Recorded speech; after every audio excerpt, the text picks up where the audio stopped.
In today's video, I'm going to give you a relatively short and quick but thorough guide on how to play Location Warlock or Zerg Warlock. There's a lot to discuss, so we're going to jump right into it. I'm going to show you two lists today. You can pick what you want. This list is the optimal list that I'm running now.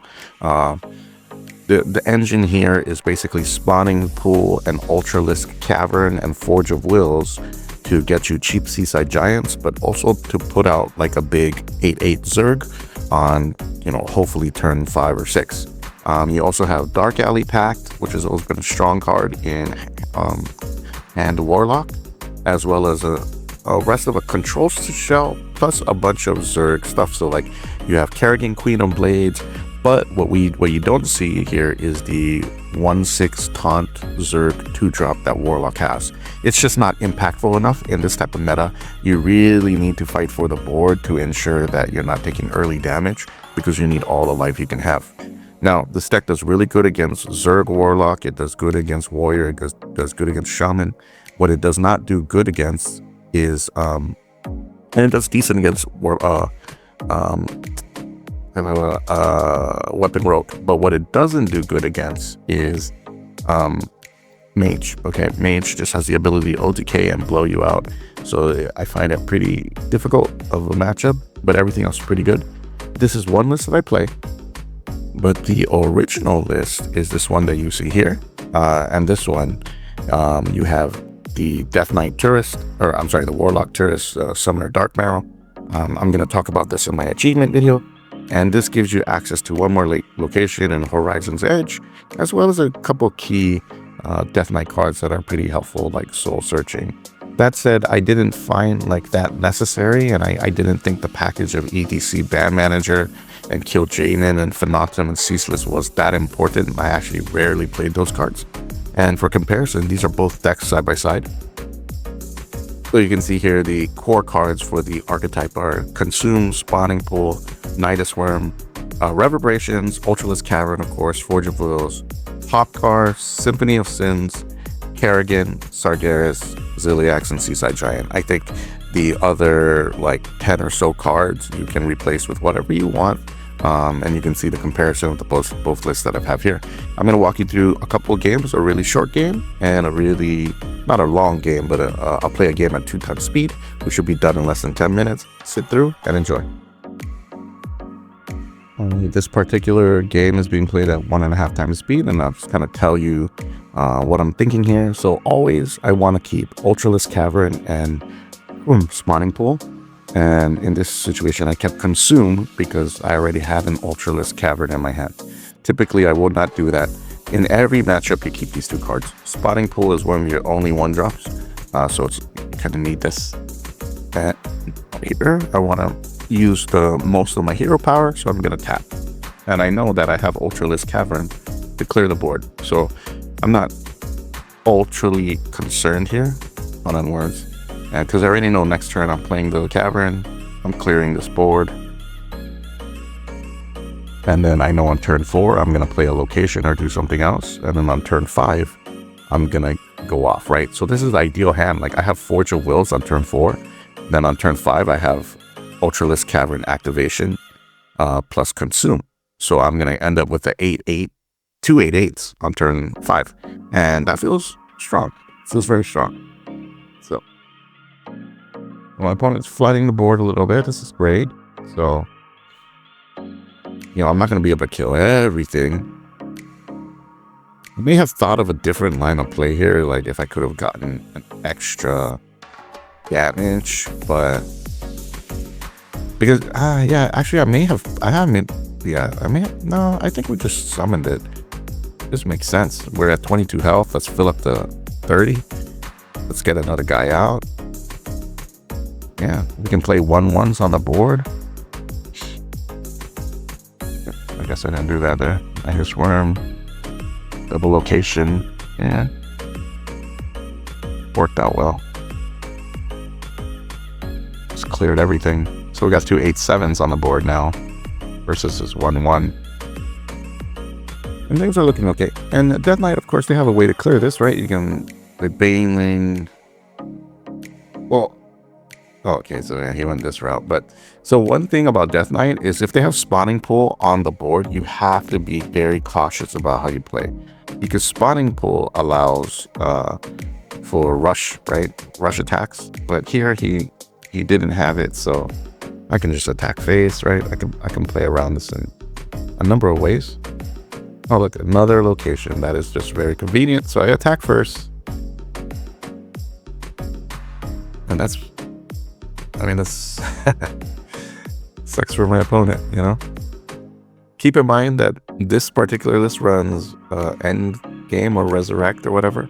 And you can only resurrect the Dark Alley Pact. So, yeah, game one. Pretty easy, pretty short. Let's show you the next one.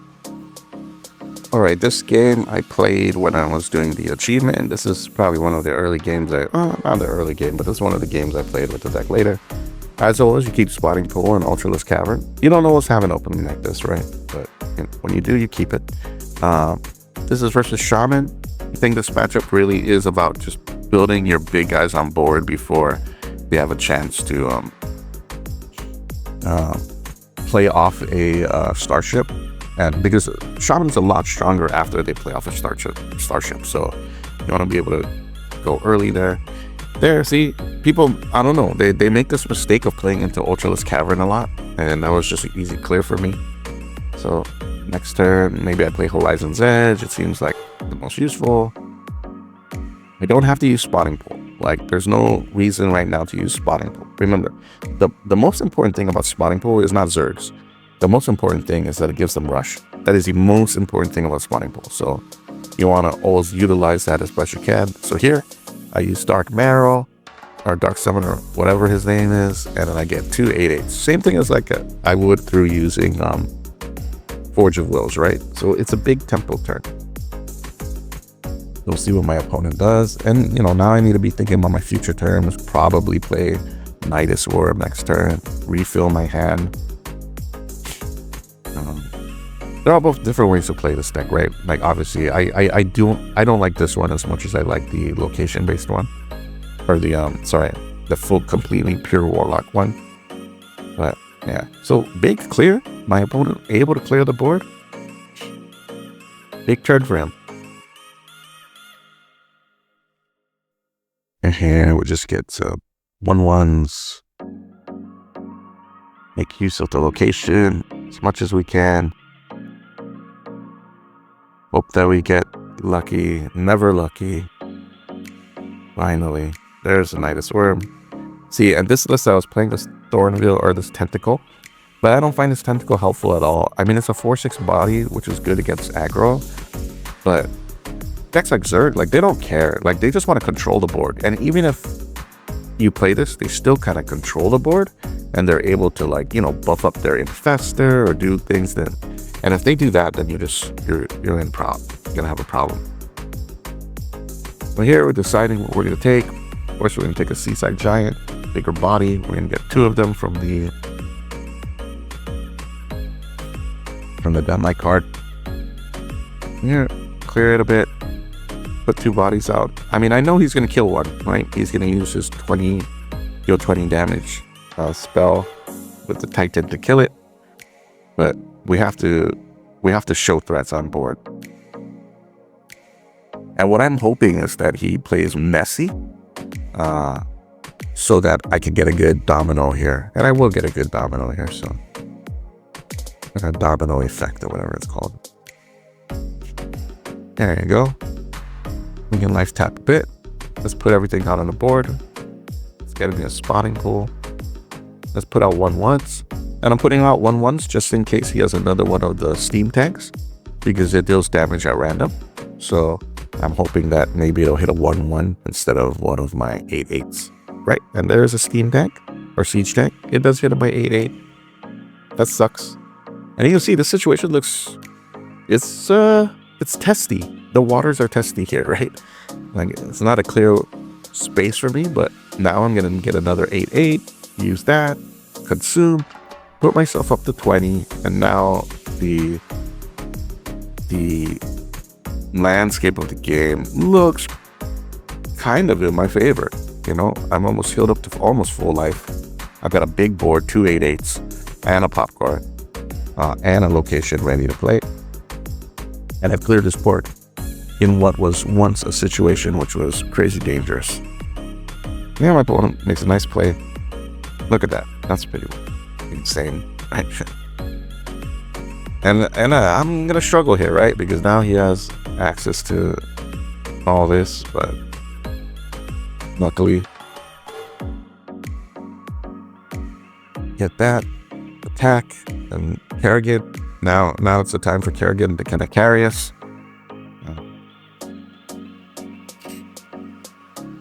This is a tough situation. Let's see what we draw. Let's look for more cards. Ziliax, always nice to get Mr. Ziliax. I think I may have misplayed this. I don't know why I put the virus, or I played Viper. That was probably a misplay. Yeah, that was definitely a misplay. Not sure why I did that, but that was a mistake. Don't do that. I think I probably thought that all my creatures would attack it and then have me bored, but that was a mistake. But luckily for me, the deck is kind of clear enough that against Shaman and Warrior, you gotta watch out for that too. That's pretty tough. But here we go. Take Ceaseless. Go for the board clear. Play Bob. Grab a minion. Remember, all your minions are fat. So, well, most of them are fat. So, yeah, that's the play. Drawing minions, right? And that's gonna be game over. I don't like this particular list. Ceaseless, yeah, it saved me here. But I don't think. Well, obviously I misplayed, so honestly I deserve to lose. But yeah, there you go. Game over. This is a deck in a nutshell, man. Like, it just is strong. Every point of the mid game from turn 3 to turn 7 or 8, it feels like you're dropping a win condition every turn. And I think that's why the deck is successful. You should give it a try. I have 2 lists for you. You can find both deck codes in the comments.